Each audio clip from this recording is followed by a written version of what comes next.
Conor McGregor is a figure that most people know worldwide. He's an MMA fighter, he's a businessman, and most recently, he's an actor. But beyond that, as of November 22nd of 2024, he is also now a convicted rapist. And while I have seen some coverage of this, I have not seen a ton of coverage that goes really in depth into the history of Conor McGregor, simply only the case that is currently being discussed. As a person who has not really followed Conor McGregor's career, I was surprised to hear about this conviction. I knew he was a bit of a madman who made his career beating up people in the octagon, but beyond that, I didn't really know much about him. That is until the case of Nikita Hand. Now, following this case of Nikita Hand, I've also found a very long timeline spanning over his entire career of both violence of the physical nature and sexual nature. And while, of course, I do want to go over the case he was actually found guilty of, I do want to go back through the timeline of events and patterns that would lead us to this conviction. This information wasn't available to the jury that has most recently found him convicted, as this is a pattern of behavior that was excluded based on the fact that it was in fact just a pattern with no convictions. With that said, I do believe it's important to the case, so although they didn't get to hear it, you certainly will. This is the case of Conor McGregor, the criminal and madman.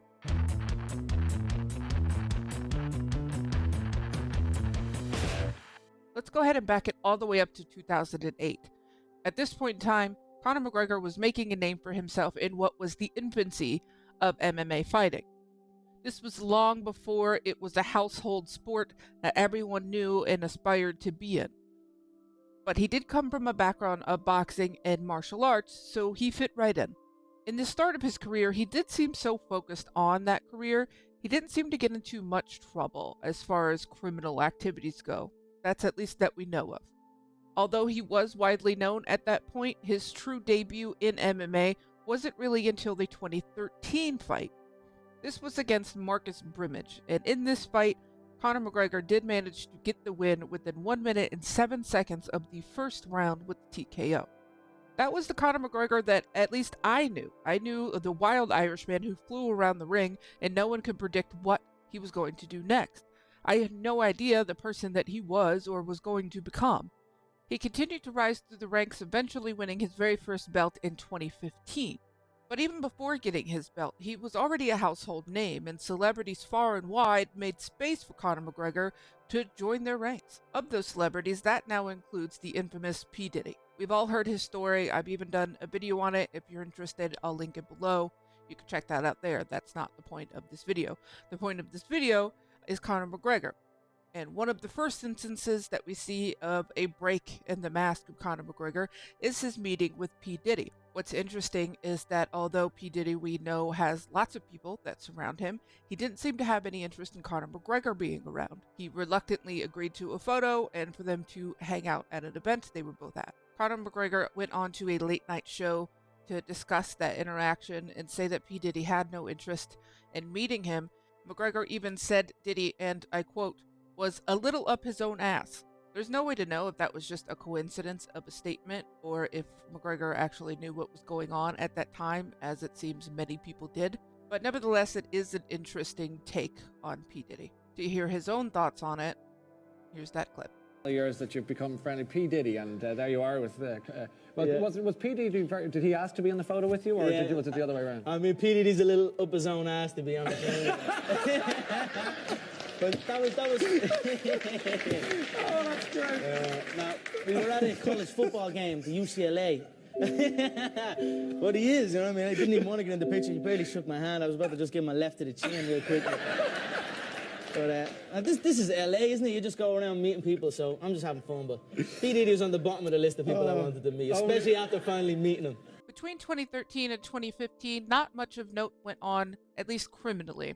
That's, again, as we know of. That's kind of a common theme throughout this video, is that we know of. But in 2017 through 2018, McGregor finally started to show his true colors. He racked up over a dozen different criminal offenses, most of them traffic-related, for things like careless driving, reckless speeding, driving without insurance, driving without a license, etc. He's obviously showing his lack of care for the people around him or even his own safety, but at this point, it's still not too sinister and not out of pocket. but it is a good indicator of where he will go from here. That was until April of 2018, where his verbal feud with other UFC fighters turned into a real-world assault. McGregor went to a bus full of UFC staff and fighters and attacked that bus along with several of his friends or associates. This included throwing a dolly through the window, pelting the bus with objects like metal trash cans, a guardrail, anything he can get his hands on and throw at or through the windows, he did. He did all of this while daring them to come out of the bus and fight him, including just the staff who was on board. And whatever madman energy you're picturing right now in this incident, I promise you it's much more than that. Take a look for yourself.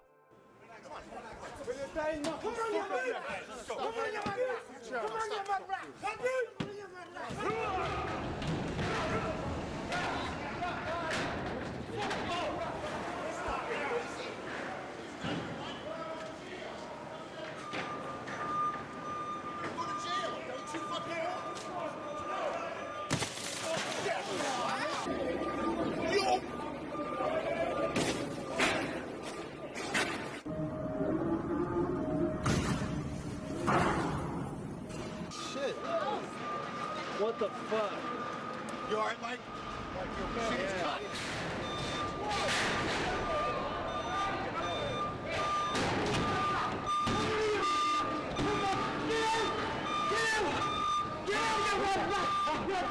Who are these guys? What the fuck is wrong with him? Whoa.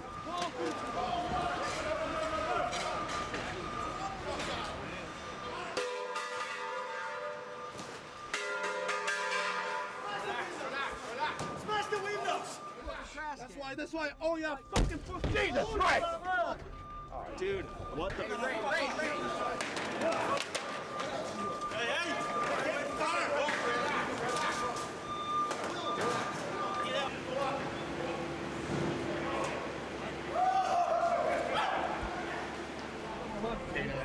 Conor McGregor's team attacked our bus.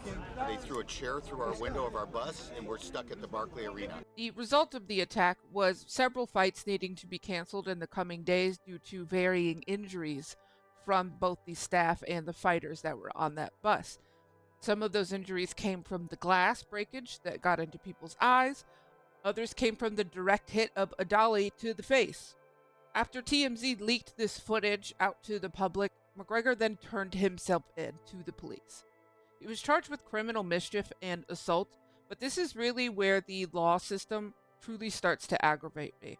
Because due to all of this damage and his absolute disregard for human safety, he simply stated that he was sorry, and he paid a fine, he was let go, his visa was never in danger of being revoked, he didn't have to serve any jail time, and in the end, he was only sentenced to 5 days of community service. Those 5 days, I can't find any record of him completing. And although these injuries weren't super severe, everyone made a full recovery. This is the first time that we see his violence bleed out from the octagon into the real world. It was December of this very same year that we actually had the instance that this video is truly about, and that was the rape and battering of Nikita Hand. I will go into further detail on that particular crime, but before I get into further detail of it, I did want to just further establish this timeline and pattern of behavior on his part. So to that particular instance, we will come back to it momentarily. In 2019, the very next year, there was another woman who accused McGregor of assaulting her in the backseat of a car outside of a pub. The details on this particular crime are really limited, and that is because no official charges were filed. This is again a pattern of Conor McGregor escaping actual charges, and this will continue as we go forward in the timeline. It also doesn't surprise me that no formal charges were filed. There is several instances that we will get into that prove why it's kind of a dangerous activity to file charges against him, even if he obviously deserves it. So, although there was a complaint, there was no official charges filed for this particular incident. I only bring it up to again show a pattern of behavior on his part. Also, in 2019, the very same year, Conor McGregor was approached by a fan wanting a photo. That fan asked several times for a photo. Conor McGregor declined. And there is a conversation worth having about celebrities and the boundaries that people cross simply to get their attention. There is absolutely room for that discussion. However, there is not room for that discussion in this particular topic of Conor McGregor. He will find no sympathy from me in anything, and that includes a fan wanting his photo, especially because when that fan did not get the photo and continued to ask for it, Conor McGregor not only violently ripped the phone out of his hand, but then he proceeded to smash it on the ground and threatened that fan if he didn't leave him alone. He was charged with criminal mischief and strong-armed robbery. The strong-arm part because he violently wrestled the phone out of this fan's hand. Did he get in any actual trouble? Well, as you would probably guess, no, he absolutely did not. He spent about 2 hours in jail. He paid about $5,000 as bond to get out of jail. He apologized, and it was settled out of court. Charges were dropped as soon as whatever settlement that they agreed to went through. Now, the exact dollar amount of that settlement, I have no idea. It doesn't seem to be public anywhere.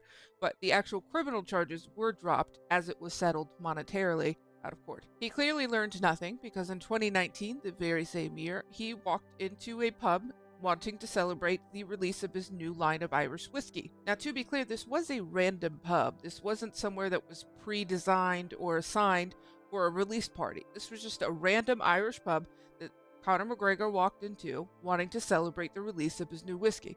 In that pub, he started offering people shots of his new whiskey. Of course, you want people to try your new product. Makes sense to me, but the problem is not everyone wanted to interact with him, and not everyone wanted their free sample of alcohol. One elderly patron in particular declined him several times. This angered Conor McGregor because, as we will come to learn, he does not like the word no. And as a result, instead of moving on and giving someone else the free alcohol, he punched this elderly man to the point where he was knocked out on the pub floor. So, of course, he had to get in some sort of trouble for knocking out an elderly man in a random bar that he chose to go into. No, absolutely not. It will continue to be no, just as preparation for the rest of this. He once again apologized to the court and to the victim. Once he did that, he paid some sort of fine to the court. That dollar amount is not known. But after paying that fine, he said to the court that he needed to travel for work, and him being locked up in jail would prevent him from doing that traveling and would hinder him in his career. And somehow the judge was fine with that and let him go. And I know this is kind of a lot of crimes that we're discussing sort of back to back here, and it's easy to get them mixed up. So I apologize for the long line here, but it is very important to establish pattern and behavior of his violent crime. This brings us to 2020. By all accounts, this was a relatively slow year for him as far as criminal activities go. And in September of 2020, he did expose himself to a woman he supposedly wanted to sleep with or something, who even knows, with Conor. And after he exposed himself to her, he obviously made advances, and from there, she declined his advances. He did not take kindly to that. He threatened her, but she was able to get away, and she reported it to French authorities.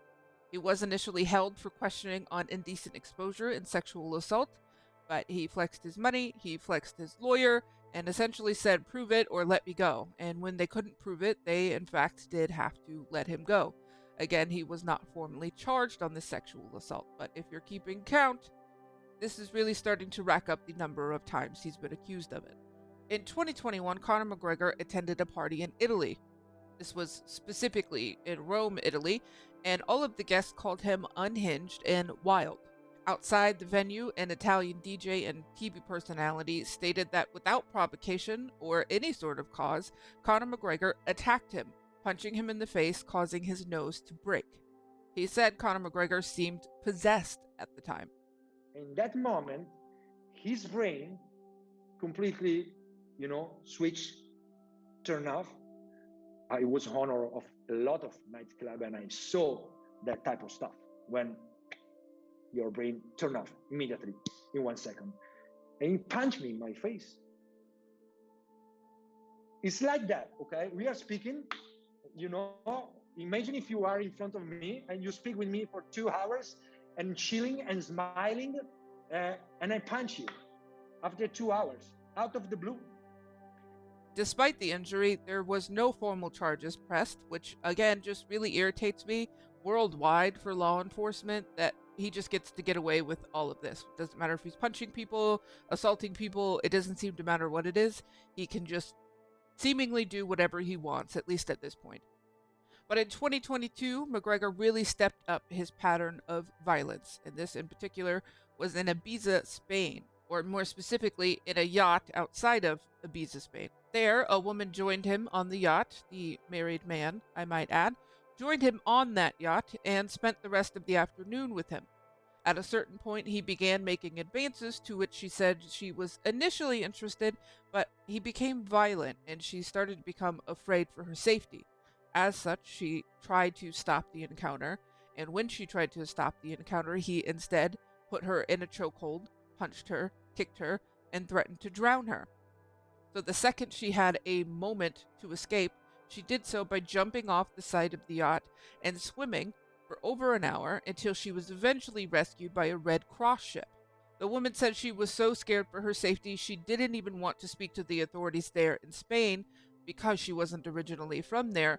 So instead she left the city fearing she might be found by McGregor and reported it to the authorities in her home country. The problem with that being some time had passed, witnesses were no longer available, and the authorities said that there was nothing that they could do as far as evidence. There really wasn't any. Continuing his jet setting, in June of 2023, there were actually 2 incidents that happened in the very same day in Miami. The first incident was where he was at a basketball game. He was there to promote this new spray that he was releasing that's supposed to help with injuries or muscle aches or something to the sort.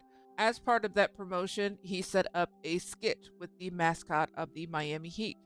In that skit, he was supposed to pretend to punch or pull his punches to the mascot and then spray him with the spray to show that it repairs or helps with injuries. The problem was he either forgot it was supposed to be a skit or didn't care and full-on punched that mascot twice, knocking him out and sending him to the hospital with a concussion. McGregor said that he misunderstood the bit and that he did not intend to hit him as hard as he did. He misjudged it based on the padding of the mascot uniform, and as such, no charges were filed. Fueled from his day of knocking out an innocent mascot, he decided to hit up the clubs of Miami. In one of those nightclubs, he supposedly met with this woman who he cornered in the bathroom. He made advances to her. She said no. She tried to get away from him. He eventually pinned her into the bathroom, kissed her aggressively, tried to pull off her clothes, but because some people came into the bathroom, she was able to get away.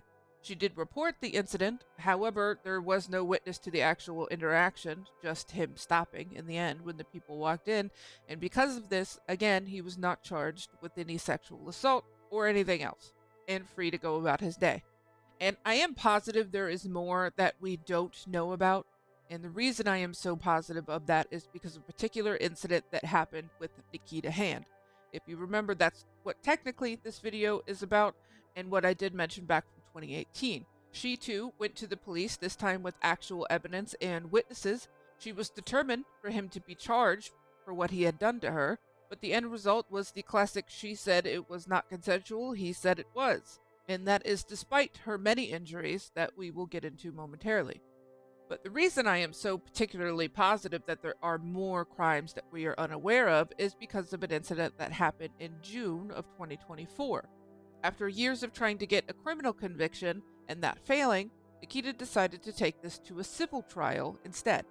Once that was announced and Nikita was still trying to pick up her life in the ruins that Conor McGregor left, one more tragic thing happened. In the early hours of the morning, Nikita was sleeping with her partner, and her young daughter was one room over, also sleeping. In those early hours of the morning, 5 men broke into Nikita's home. Once they broke in, they did not steal anything. They did not go for the daughter. They went straight for Nikita's room and began attacking Nikita and her partner with knives. The partner fought these group of men off, sustaining several stab wounds along the way. Meanwhile, the daughter, who was in another room, heard the commotion and decided to call the authorities, which is actually what scared those men away because they heard the sirens coming. Unfortunately, they did get away prior to the authorities showing up, so none of them were actually caught. Now, to be abundantly clear, neither Nikita nor her partner have publicly stated that this was Conor McGregor or his associates. However, in her civil trial, she did include the cost of her moving. Because of this attack, she did need to move to another neighborhood and to a more secure home. I am also not saying that this was Conor McGregor. What I am saying was that not long after this civil case was announced, that's when this occurred.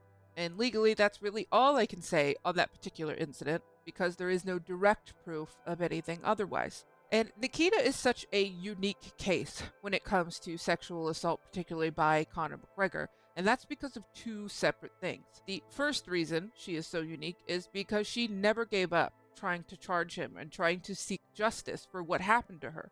And secondly, she had actual evidence that could be shown to a court. I'd like to go ahead now and go over those details that she was able to bring into court. And to some, those details may be disturbing. So to them, I say, if you think that may disturb you, the details of the assault that occurred to her, it is okay to go ahead and turn off this video. Just know that he was, in the end, convicted. And that's really all you need to know if you're not interested in the details. But for everyone else, here is what we do know. In December of 2018, Conor McGregor, as well as Nikita Hand and several other friends, were all hanging out inside of a hotel/casino. Drinks were flowing and everyone was partying, and that did include Nikita. The defense wants you to think that that matters. They want you to think that a woman who has a partner and a young daughter at home should not have been out and partying. And I could not be more clear when I say I do not give a fuck. Moving on. That night, everyone sort of drifted between the casino, the actual hotel suite, and even the parking garage. Nikita stated that she was happy to be out and about, and even a little bit flirty. It brought her a taste of the high life, and I don't know anyone who wouldn't be interested in at least a taste of it. But at a certain point, Nikita admits that it gets a little bit foggy because of all that partying. However, there are certain memories that just absolutely stick with you, and I will die on that hill. Nikita says that she was alone with Conor McGregor in the hotel suite. It was that type of suite where it had a living area as well as several bedrooms. So she was in one bedroom with Conor McGregor, while across the way in another bedroom was the friend of Nikita Hand, as well as the friend of Conor McGregor, James Lawrence. Now that name is important to remember because he's also involved in this case, and Nikita has also accused him of assaulting her on the same night. Nikita said she was very flirty that night. She admits that, but she didn't want it to go further, and she points mostly to the point of she was actively on her period that night. And I know no one likes to talk about periods, but it is actively important to this particular case because of certain evidence that comes up later. According to Nikita, things started to escalate, and when they got past the point of what she was comfortable with, she declined his offer to go further, to which Conor McGregor did not take kindly to that. As we know from this pattern of behavior, he does not like the word no. He from that point put her in a chokehold, threatened to kill her, and assaulted her violently. Once he was done, he called in his friend James, who was in the room next door. And it is important to note this is coming from Nikita's statement. Although there was enough evidence to find Conor McGregor guilty in this, James in particular, it was stated there was not enough evidence to convict him. So although there was a statement about his assault towards Nikita, I cannot say that he was guilty of it because according to the court, he was not. Nikita says that she was injured, intoxicated, and unable to fight James off. After the assault, Nikita stumbled her way to the parking garage. She found a car that was open, got in it, and in that car, she decided to call her partner. She tearfully explained that she was assaulted, but initially she was very hesitant to name the particular person who assaulted her. If you recall, she was threatened, so I imagine that threat of her life was really still on her mind when she initially did not want to name Conor McGregor. Her partner really followed Nikita's lead here and initially didn't seek any help from authorities, at least that night. Instead, they went to Nikita's mother's house, where she attempted to sleep, but because of her injuries and the pain, she wasn't actually able to sleep. Eventually, they did have to call an ambulance. The EMS workers from that ambulance actually testified at the trial. They stated that she was unsettled and clearly had a lot of anxiety. One of the EMS workers stated that they had never seen bruising that bad, and that she was distressed and in pain with significant bruising. That bruising was around her neck, with her primary complaint being of vaginal pain. Nikita was then admitted to the hospital once she arrived there. Her injuries were recorded as bruising to the neck, chest, buttocks, thighs, and ankles.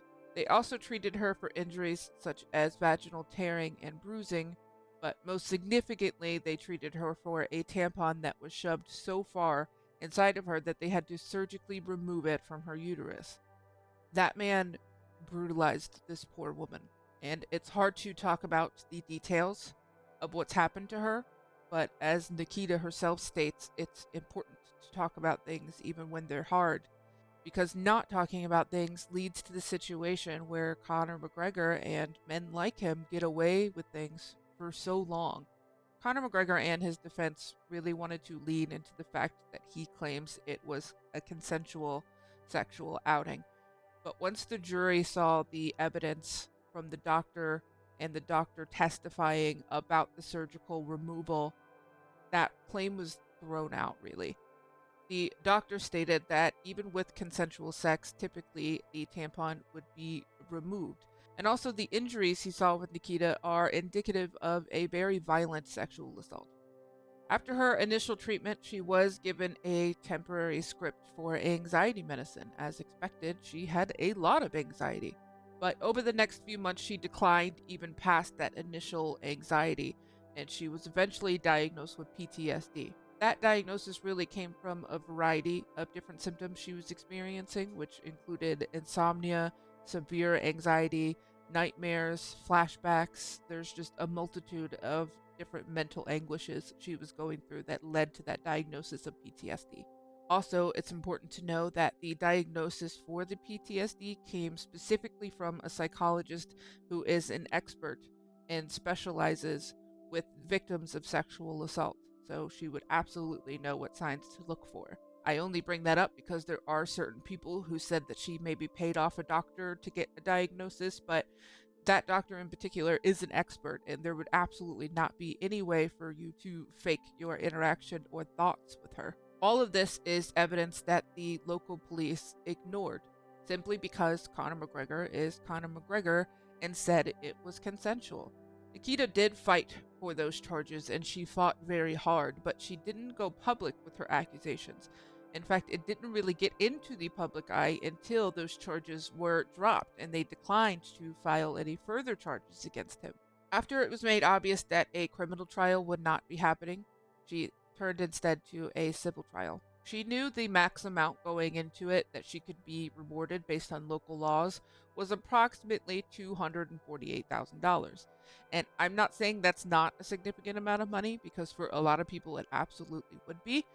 But to suggest that someone would make up this information, put themselves through this process, and be examined and just torn apart by the general public, all to get that amount of money, just doesn't really sit well with me. Throughout the trial, Conor McGregor continued to state that their interaction was consensual, but after it was revealed that her injuries were so severe it required medical intervention, he did only, at that point, decide to throw his friend under the bus, James, and stated that although she had no injuries when she left the encounter with Conor McGregor, that James did sleep with her after the fact, and suggested maybe those injuries could have happened at that point. In the end, due to the testimony by several people, including the EMTs, the doctors, the psychologists, family, friends, witnesses, it was enough to find Conor McGregor liable for the brutal battering and rape of Nikita Hand.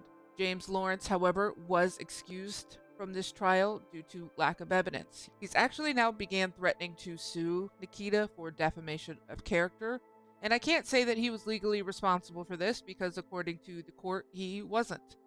What I am saying is I believe Nikita in all aspects of her testimony. Of course, Conor McGregor has stated he will appeal the decision.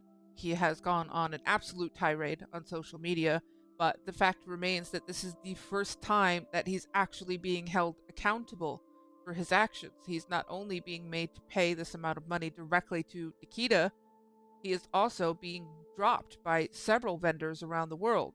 There are grocery stores that are no longer carrying his line of alcohol. His actual whiskey business that he started but then sold to another company, even though he still remained the face of that company, has actually dropped him and parted ways with him as well.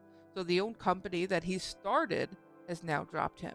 There are gyms across the world that are covering up murals that they have painted of Conor McGregor, showing that they no longer support him and don't want him anywhere near their business. And there isn't enough money in the world to make up for what Nikita has gone through, but it is absolutely a start. In all of this, you may be wondering what Conor McGregor's wife thinks about all of this. There was a picture that went viral of both Conor McGregor and his wife leaving the courthouse after the verdict that suggested that she may be seeing the light and knowing what a monster her husband is. Instead, she either seems to be just as bad of a person as he is, making them two peas in a pod, or she's too scared to break from her husband and say anything otherwise. Who knows what happens behind closed doors in their relationship? We have no real way of knowing if she actually believes in the things that she is saying, or if she is scared of her husband, who is clearly violent and holds all of the money, which means he holds all of the power in their relationship. What I do know is that even if she was trapped, it would be best for her to perhaps just remain silent on the situation. Instead, she's gone on a social media tirade, just absolutely blasting Nikita Hand, saying that instead of being out and partying with her man, she should have been home with her partner and her daughter.